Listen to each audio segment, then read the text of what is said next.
Today let's talk about making a swatch in the round. Why would we want to do a swatch in the round? If you're knitting a sweater or a sock or a hat, a garment that's knit in the round, you'd want to measure your gauge in the round. Now, it would be very inconvenient to have to cast on this full number of stitches. So let's do a swatch in the round where we're knitting every row, but we're not going to cast on that full number of stitches. Cast on the number of stitches that you need plus 4 or 6 because the edges are going to be very messy. So if I needed 20, I would cast on about 24.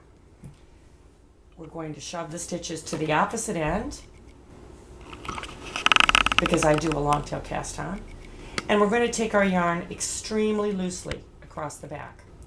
If it's very tight, your gauge won't be accurate because all of these stitches are going to be all squished together. So give yourself a nice long float. And let's knit. I want to knit from my ball end. Just let your float hang and knit with the ball end.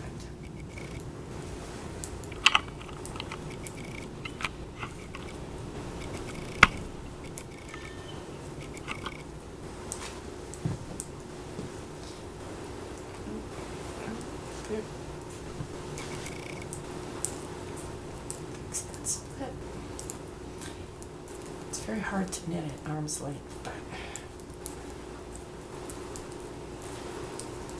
let's get to the end there. Don't worry about the edges, they will be messy.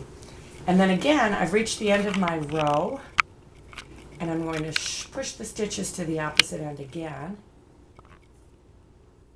Take my yarn very loosely across the back.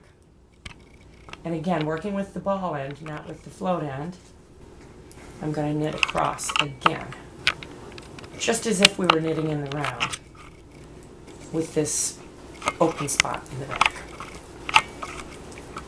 And let me show you what we get. I have one done.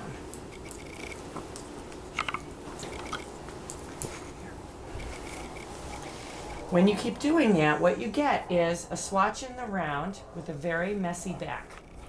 Don't worry about it. You can rip it out later. But your gauge will be very accurately easy to measure for circular knitting. You would want to bind off the rest of this row.